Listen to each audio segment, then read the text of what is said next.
Happy New Year! Young child. Sorry. Happy New Year! Welcome to the annual Will and Tom Time-Space Visualizer Doctor WHOotenany. Yes. Can't proud of that. I've got a beer because it's New Year's and it's a tradition. Yeah.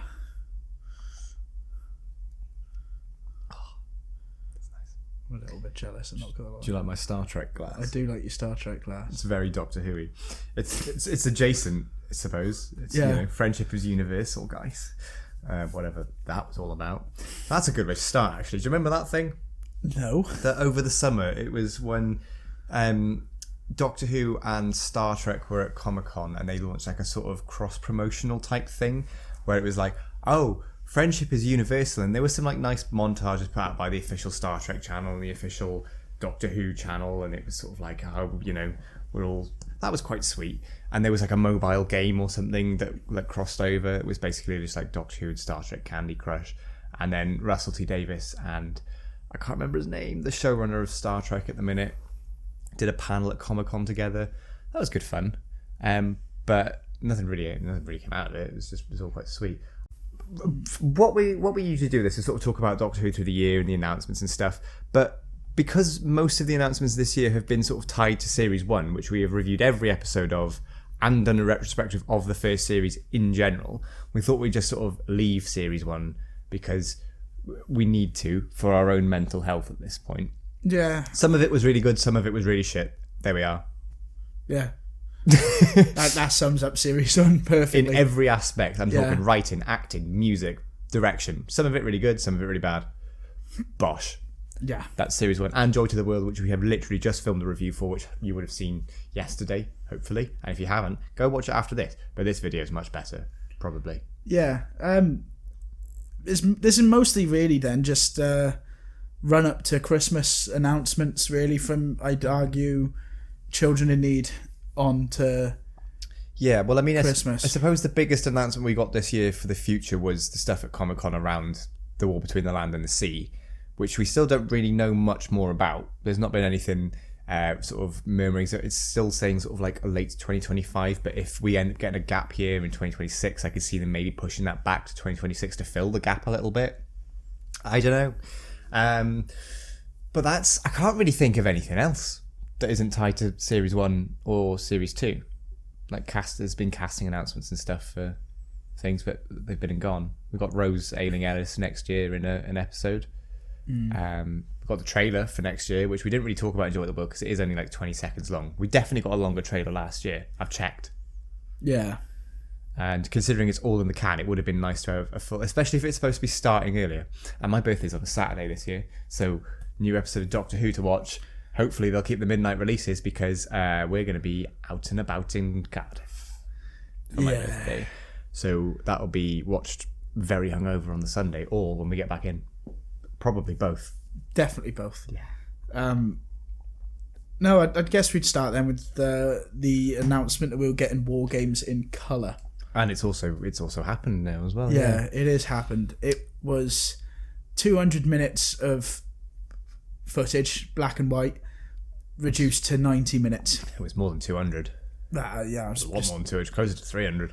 Yeah, it's 10, 20-minute episodes of one serial. Yeah. All condensed down to an hour and a half. That's a lot. Yeah. That's a lot. And it didn't feel as choppy as the Daleks did at the start because we weren't constantly flashing back to stuff like the Daleks did. It's quite interesting because me and you who have seen the full-length War Games a couple of times are going to notice how choppy it can feel. Yeah. People who haven't watched it, so my mum, for example, she watched it with us and she said there was only one bit that she noticed it was really choppy because the editing was like, the Doctor will be stood here, it will cut to someone, the dialogue will keep playing and then the Doctor's at the other corner of the room and stuff like that. Like, stuff like that is going to be very noticeable to anyone watching. But if you're not used to the full 10 episodes, because I fully believe the War Games, as good as it is, you could lose 2 episodes of that and not really feel a difference. No. I think 10 episodes is a lot. Yeah, I mean, they were 20 minutes, but even then, a couple of them were just filler. I do tend to just skip through them. Yeah. There's not a lot. It's a lot of capture, escape. Yeah. and it does go on a little bit too long in places. So you could easily trim a bit off it, but to cut 10 episodes down to what it would be the length of like a 4-parter, that's a lot. That's a lot. And it wasn't too, I think like it is just because I'm so familiar with the original. But visually though, the colorization looks so good because of those high quality film prints and stuff. They're easier to colorize, and it just looked nice. So there was some cool effects stuff, you know, seeing the TARDIS in space and some establishing shots. I think the establishing shot of like the base of everything was used just a little bit too often. I think they were a bit like, look at our cool model, and then like every time it cuts to a scene, it's like, Durr! And it's like, yeah, we know where that is. Once or twice is fine, but it was like, oh, fair enough, like whatever. Yeah. Obviously, you have that moment in the War Games where the War Chief, notices the Doctor, and they have this interaction, and it's clear that the War Chief is a Time Lord. And this story is the first mention of the Time Lords, I think, like properly. By name, yeah. It's the first time that they're named. The Doctor's mentioned people from his planet and stuff before. And even they don't even say Gallifrey in this. They always say the home planet. They don't even use Gallifrey till like late Third Doctor era. But yeah, it's the first time. We've had the Monk up until this point, but this is the first time we see a number of Time Lords. Should we talk about the elephant in the room? Yeah, they did assume the War Chief was the Master. There's no actual confirmation that is the case. It is very much speculation. It's very, very heavily implied. It is heavily implied. With the use of the Saxon Master theme. Yeah, in the original. Yeah. There was... The Master wasn't even a concept at that point. It was just a case of this Time Lord knows the Doctor of old kind of thing, and the Doctor knows he's a bit of a renegade. So... I think it's one of those things that works fine as a fan theory, because you can go, hey, I've got this idea that the War Chief was actually an early incarnation of the Master, and you go, oh yeah, that's fun. And then when it actually happens, you go, hey, I don't know if that really works. Well, it's because it's been fan theory for so long, that's where it should stay.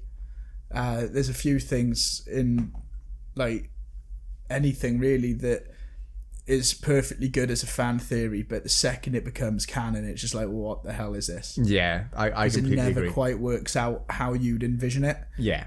Because it is what it is. It's a cool concept, but it is very much speculation, not guaranteed. Yeah. Although I guess now it is canon.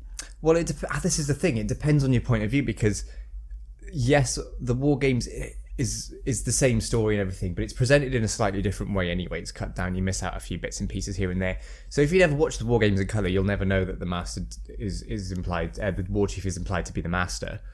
But at the same time, you could sort of now go into when you watch the War Games 10-part version, you could sort of look at the War Chief and go, it's the Master. Are they doing that sort of like retroactive foreshadowing kind of stuff? But I don't know. It's fine. It doesn't like bother me. It's not like they've explicitly said in a new episode of the series going, no, the War Chief was the Master. I'd go, well, no, he wasn't. But this is a fun little like, hey, sort of like a wink at the camera. But it's the fact that they not only use the Saxon Master theme, they also use the Roger Delgado theme at the moment where the War Chief goes to the Doctor and says something like, see, Doctor, I'm not quite the villain you think I am. And you say, do. It's like, oh God. Subtlety, not the strong point. When the War Chief does die in this, though, it is cool. Obviously, they acknowledge he's a Time Lord, and he gets a regeneration. And for all we know, he could also be the Rani. Oh God! Yeah, right. If we're throwing out silly fan theories, he could also be the Rani, a male Rani. Before we got the other ones. The only one we've had on telly. Yeah, well, yeah, on sadly. telly. Yeah. I think it's fun, and I like the addition of the regeneration sound effect. But like my thing is going, well, they're implying that he's regenerating into Roger Delgado now, aren't they? Like if they hadn't done the Master stuff, I think it wouldn't have been so bad. But they used the Saxon theme quite a few times, and quite like it's not like when they use it in Legend of Ruby Sunday, quite like not subtle-ish, and you get the to build tension up a bit. But you don't. But you never get the whole full-on blast of it like you do in this. Yeah, and it's a bit. And the thing is, though, I think it feels really out of place because the music that has been done for the War Games in Colour is done by Marquez. It's new music, but it's done to sort of fit the music at the time because the music was matching the incidental music of the Tempire episode, but just done a bit more sort of casually, or like, no, it's like it's extended and it's, you know, woven throughout and whatever. And I didn't find the music as intrusive as I did on some of the bits of the Daleks, but maybe that's because I wasn't watching it here with a sound bar and everything that's designed to sort of like bring out all the different sounds and everything. I was just watching it off a inbuilt speaker on a telly, so I don't know. But yeah, I think using music from the time and then cut into a music from that's so linked to New Who, it just felt a bit jarring in a way. Yeah. I don't know. Overall, the regeneration, we haven't even talked about that. Oh no, we haven't. That was cool. Yeah. I like that. A lot of people go around going, that was AI. It's like, it's not AI. It's just rotoscoping and CGI. It's taking images that already exist and slapping them somewhere else. That looked very cool. I was a fan of that. Did you notice the TARDIS getting confused between the dates as well? That was fun. I like that. Yeah, the regeneration stuff was cool. Really big fan of that. Even to the point where you see the Nestine spheres following the TARDIS after it crashes towards Earth. Yeah, I like that. Overall, War Games in Colour was fun. It's a strange, because when you're so familiar with something and it's re-edited, you sort of go, "Whoa, it's a bit weird." You kind of watch it with a pinch of salt. Yeah, it sort of almost worked in reverse when I was watching the extended editions of the stuff on season 25, because I've seen those stories so many times when I was younger, especially Remembrance of the Daleks, and when they slot back in all the extended scenes, you sort of go, "I don't know, that was weird." I don't remember. It's that kind of thing of the unfamiliarity, but it's still being familiar. Yeah. But visually, it looked great. Can't fault that at all. It looked fantastic visually. And I really hope they do carry on doing them. I really hope we get another one next year. Maybe do another Hartnell one, just flip-flop between them. Yeah. It's a shame that they are limited, unfortunately, with the Hartnell ones, especially because of the missing episodes. Troughton. Is it mostly Troughton? Yeah, most of Troughton's got more missing than Hartnell, yeah. Not to say they both haven't, but there's still a good amount of stories they could do. They probably could do more Hartnells than Troughton because, like you said, they're missing episodes. Yeah, I mean, I wouldn't mind seeing a Telos colorization. Yeah, Tomb of the Cybermen would be a good one. Would be good. I think what they should do next time is God, that would be good. I'd like to see the chase. That would be really good. That's a good shout. Yeah. I would love to see the chase, because there's a bit of that. But then I'd be like, what if they cut out stuff like the Frankenstein Museum with all the robots and everything? Yeah. And, I wouldn't want to see that go. They can't cut out Peter Purvis's introduction to Doctor Who 2 episodes before he joins the series as a companion in the same story. You'd never get that now. No. That'd be so bizarre. But the chase is a good shout. I think what they should do, though, it'd be nice if they just stuck to if they've got the budget to do a colorization of 90 minutes of footage, just pick a 4-parter, cut it into an omnibus, and just cut. You don't have to worry about cutting anything. Then you can just go. There you go. Yeah. I mean, yeah, it's an idea, isn't it? Yeah, but we'll just have to wait and see what happens. I suppose. Or a 10th planet. Missing episode 4, though, aren't they? They can use the animation. It's fine. But so all of a sudden it just cuts to coloured in animation. Yes. That would be a bit bizarre, wouldn't it? Something along those lines. That would be fun. That was good. We also had the proms on Christmas Eve. Yes. The day after. I watched majority of it. I missed the first, I don't know, about half an hour maybe because I was out. But yeah, it was good fun. There's not really a lot to talk about. I can't believe they encored it with "There's always a twist at the end." Oh. It's a strange one, because especially when they didn't play things like "This is Gallifrey" or "The Shepherd's Boy," and there's some obvious things that were missing, but then there's like, "Oh, yay, there's always a twist at the end live. It's just what I've always wanted."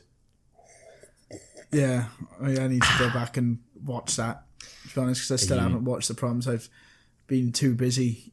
Christmas is a busy time. Christmas is a very busy time. It's exactly what it was. It's better than it was on the radio, because you haven't got the obnoxious host just like clearly talking over everything, not giving it. Just clearly thinks she's too good to present a BBC radio prom about Doctor Who. It's probably too lowbrow for her. She'd rather do like some classical composer, like proper like looking down on the show. So that was quite uncomfortable to listen to on the radio when it was out in the summer. But to have it filmed properly is much better. And yeah, They're good to put on the proms every so often, just if you want background. They're good for like if you clean the house, whatever. You just want some background music. I'd be happy to go to the proms one year. Well, we did try, didn't we? Yeah, we couldn't get tickets. We did try because that would have been, I think, being there in the room where it happens would be. There's a little Hamilton reference there, which I really enjoyed the other week. By the way, nothing to do with Doctor Who, but it sort of just surprises you. You think I'm not going to enjoy this. Turns out I did. Anyway, what was I saying? Proms live, yes. It would have been nice. Just it wasn't meant to be, unfortunately. Yeah, we'll try again next time if they do it again. I'm sure they'll do it again at some point. Even if it's not next year, it'll probably be the year after. Year after. It always brings in some money. Everyone, even if the series is bad, it isn't great. The music tends to be quite good. Yeah. To be fair, couldn't agree more. Did we have anything else telly-wise this year? Apart from, obviously, we had the series and the trailers and Children in Need. And what was Comic Relief? Was there anything on Comic Relief this year? No, I don't think there was. We didn't really have a lot. When was Comic Relief? When is Comic Relief? Is that back to being every 2 years, or is that every year? I'll have a look. Because I know that they did it before the 60th, and it was David Tennant doing that little skit at the start. That was Children in Need. No, that was Comic Relief. Because it was Lenny Henry. Was it? Yeah. No, I mean like David Tennant did that skit where Lenny Henry regenerates into David Tennant, or the vice versa or something. Obviously Destiny Siscaro was Children in Need, but when was Comic Relief? Is it every 2 years? Because it used to be every 2 years. It was the 26th of October. It was Comic Relief. Was it? Yeah. Well, there mustn't have been anything then, because I've completely forgotten that he was even a thing.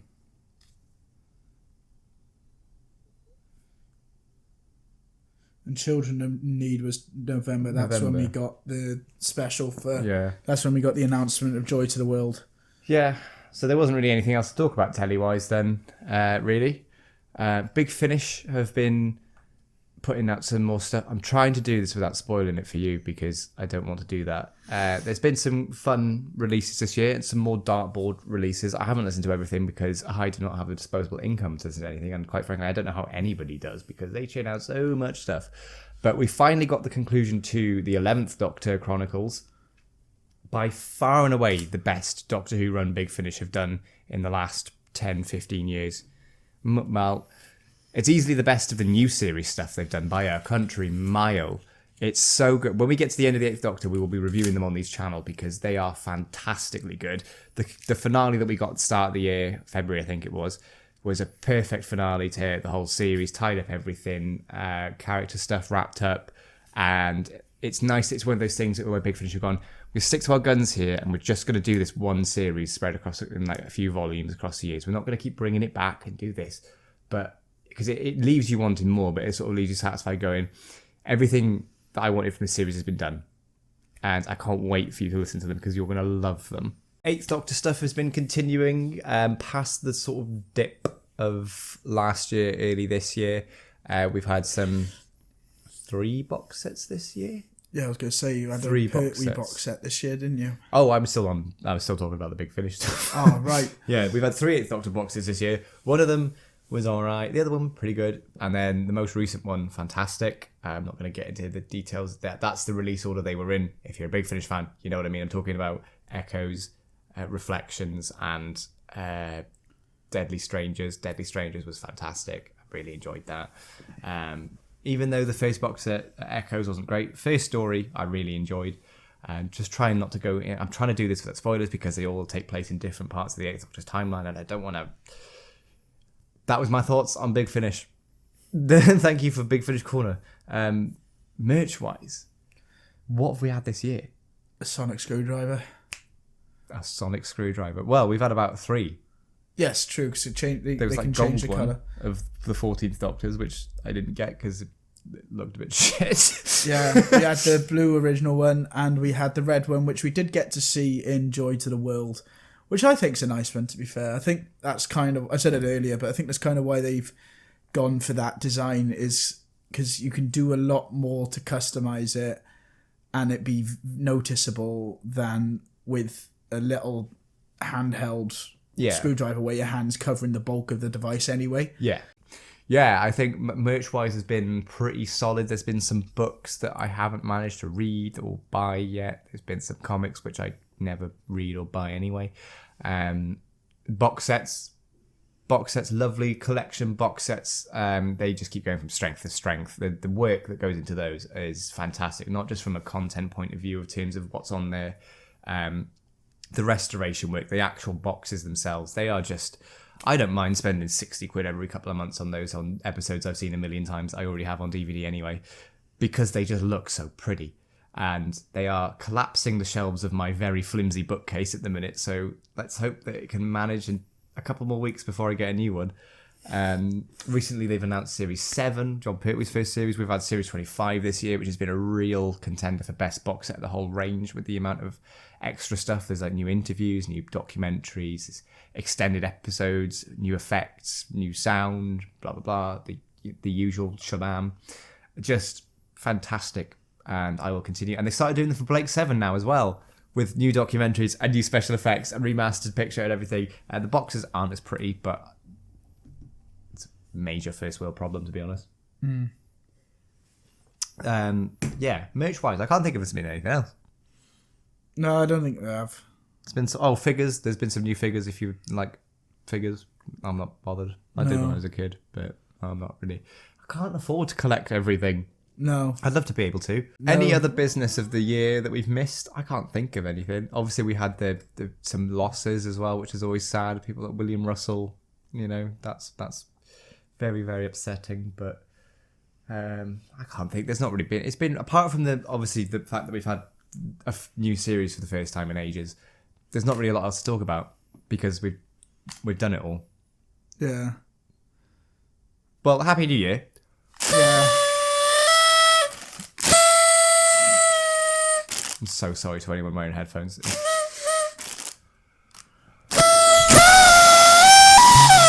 Oh God, am I just... I'm a spitter. Right. Oh, sad. Sorry. We've lost our marbles. Happy New Year. We'll see you next year. We've got some big things coming. We've got another 8th Doctor review to do next in our ongoing series. We've got a video that we've been commissioned for by one of our channel members, which you can join. I don't know where you join it. Somewhere. I don't know. Have a look. There's some cool stuff on there. And eventually there'll be some new episodes of Doctor Who to talk about. And then we'll be going weekly again. And I'll probably lose my marbles even more. And apart from that, is there anything else? No, just the usual.